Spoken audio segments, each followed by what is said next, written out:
Bismillah walhamdulillah wassalatu wassalamu ala rasulillah wa ala alihi wa sahbihi wa mawalah.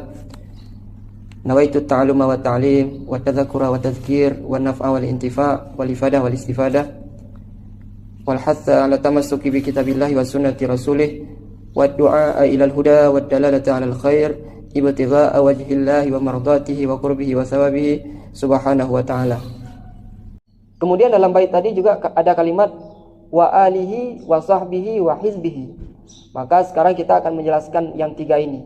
Siapa keluarga Nabi SAW dan sahabat dan pengikut beliau? Siapakah mereka ini?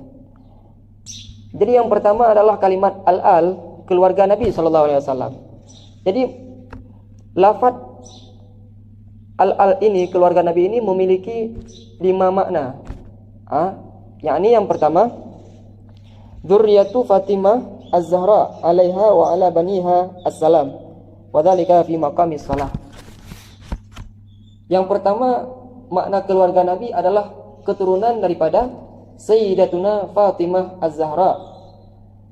Keturunan beliau semua itu disebut dengan keluarga Nabi, Ahlul Bait. Dan ini berlaku dalam salat. Makna semacam ini berlaku dalam salat. Misal ketika kita bersalawat dalam salat, baik dalam tahiyat atau dalam kunut dan sebagainya, itu maksud daripada keluarga di sana adalah zuriyat atau keturunan daripada Sayyidatuna Fatimah dan Sayyidina Ali karamallahu wajhah. Itu yang pertama. Yang kedua, azwajuhu wa dzurriyyatuhu wa dzalika fi maqamil idhafati ilaihi sallallahu alaihi wa alihi wasallam. Mana keluarga yang kedua adalah istri daripada Rasulullah sallallahu alaihi wasallam. Di semua istri Nabi itu termasuk dalam kategori keluarga beliau. Begitu pula zuriat beliau. Dan demikian kalau diidhafahkan kepada Nabi sallallahu alaihi wasallam, karena kalau dibangsakan kepada Nabi, azwajihi, ini istrinya Nabi sallallahu alaihi wasallam, ditambahkan kepada Nabi sallallahu alaihi wasallam. Yang ketiga, atba'uhu sallallahu alaihi wa alihi wasallam ala dinihi wa dzalika fi maqamid du'a'i mutlaqa. Makna yang ketiga adalah semua pengikut Nabi SAW. Semua pengikut Nabi itu dikatakan keluarga beliau yang mengikuti agama Nabi, yakni agama Islam, yang itu semua disebut dengan keluarga beliau. Mana yang ketiga ini berlaku dalam doa secara mutlak. Jadi ketika kita berselawat, berdoa wa alihi wa ala alihi, itu semua yang dimaksud adalah keluarga Nabi SAW. Maka yang dimaksud adalah semua pengikut Nabi SAW. Yang keempat, kullu mu'minin shalihin taqiyyin wa dzalika fi maqamil madhi was sana. Makna keluarga yang keempat adalah semua orang yang beriman, yang salih dan yang bertakwa. Ini lebih khusus. Kalau tiga tadi semua pengikut Nabi. Yang ketiga semua pengikut Nabi, baik yang salih ataupun baik dia bertakwa atau tidak. Pokoknya pengikut Nabi, mengikuti Nabi. Ini beriman dan beragama Islam. Ini beriman kepada Nabi SAW. Kalau yang ketiga ini khusus kepada mukmin yang salih dan yang bertakwa kepada Allah Subhanahu Wa Taala. Ini berlakunya di mana? Ketika misal dalam pujian kepada Nabi dalam syair dan sebagainya. Itu maknanya. Yang kelima, man tahrum alaihi musadaqah min bani Hashim wal Muttalib wa dzalika fi maqamiz zakah. Makna keluarga yang kelima adalah orang yang haram menerima zakah. Orang yang haram menerima sedekah. Sedekah di sini adalah zakat. Daripada keturunan Hashim dan Muttalib. Ini berlaku dalam masalah zakat. Misal dalam masalah zakat disebutkan ada 5 yang haram menerima zakat. Salah satunya adalah keluarga Nabi daripada kalangan Bani Hashim dan Bani Muttalib. Itu maksudnya. Kemudian yang pertama sudah, itu penjelasan secara singkat tentang keluarga Nabi. Itulah 5 makna ini yang dimaksud ketika disebutkan keluarga Nabi. Salah satunya maksudnya.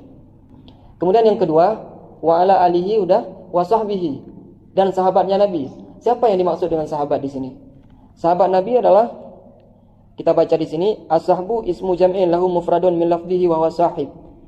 Jadi kalimat as-sahbu itu dari segi nahwu. Ini kalau tidak paham ya enggak masalah. Yaitu isim jamak. yang dia punya mufrad. Lafaz mufradnya ada, yaitu as-sahib. Jadi as-sahib, sahibun itu mufradnya. Jamaknya ataupun isim jamaknya adalah as-sahbu.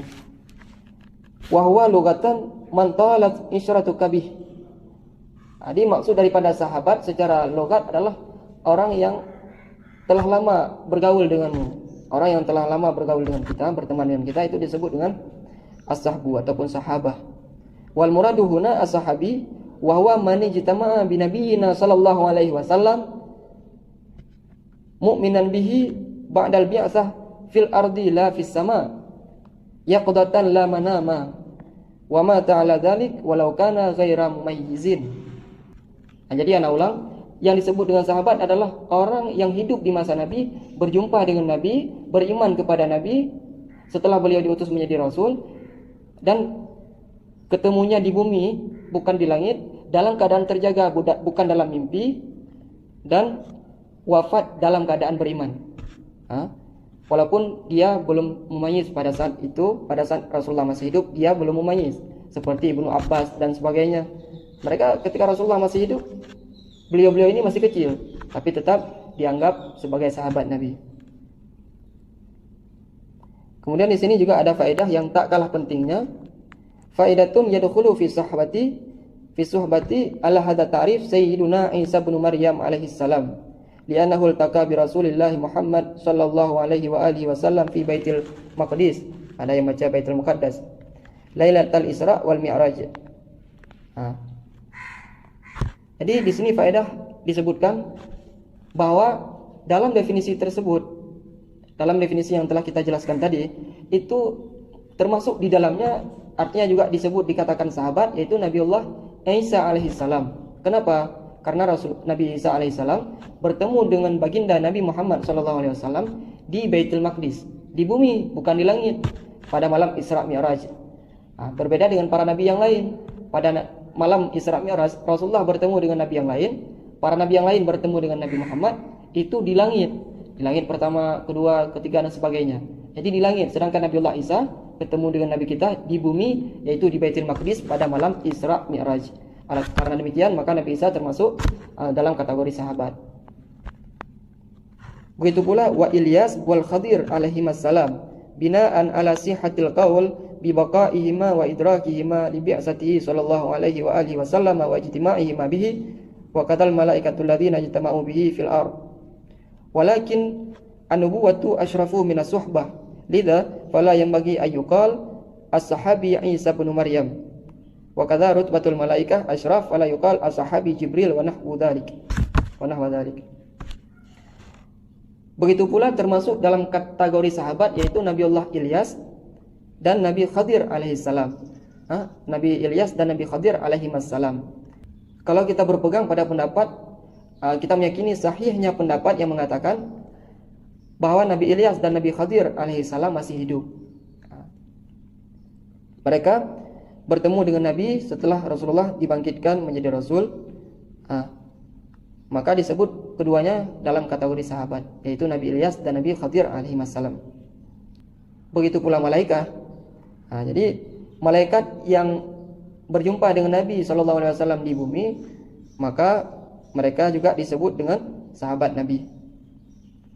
Akan tetapi meskipun Nabiullah Isa dan para malaikat yang bertemu Nabi di bumi disebut dengan sahabat, namun martabat nubuwah dan martabat malaikat itu lebih tinggi daripada martabat sahabat. Maka jangan dikatakan, misal datanglah seorang sahabat Nabi yaitu Isa ibnu Maryam. Jangan, karena martabat Nabi itu lebih tinggi, beliau seorang Nabi. Meskipun beliau juga termasuk sahabat, tapi martabat beliau seorang Nabi lebih tinggi. Jadi kita sebutkan aja Nabi Isa alaihissalam, jangan sahabat yaitu Isa ibnu Maryam. Begitu pula jangan dikatakan misal turunlah seorang sahabat yaitu Jibril. Jangan, tapi kita katakan turunlah seorang malaikat yaitu Jibril. Karena meskipun malaikat Jibril disebut dengan sahabat Nabi, tapi beliau seorang malaikat, yang mana martabat malaikat lebih tinggi daripada martabatnya seorang sahabat. Kemudian yang terakhir, setelah kita jelaskan yang pertama keluarga Nabi, kemudian yang kedua sahabat Nabi, yang ketiga wahizbihi dan pengikutnya Nabi.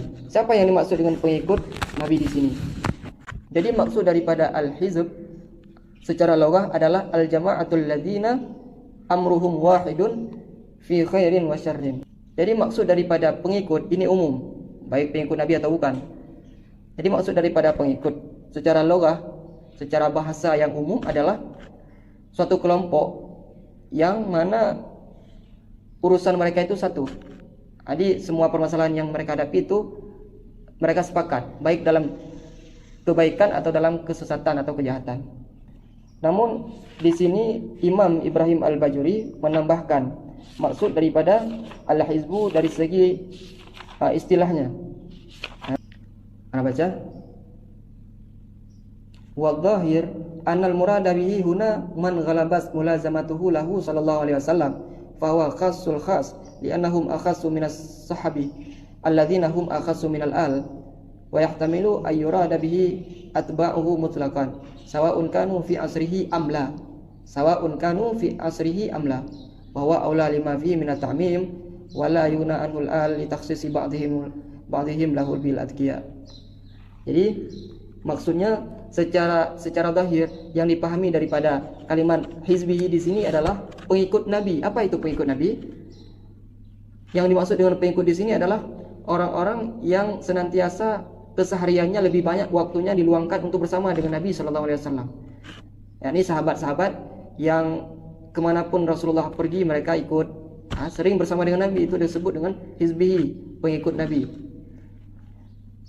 Fahuwa khasul khas. Jadi hizbihi ini lebih khusus daripada yang khusus, karena dia lebih khusus daripada sahabat, dan sahabat lebih khusus daripada keluarga Nabi. Dan ada juga yang mengatakan bisa juga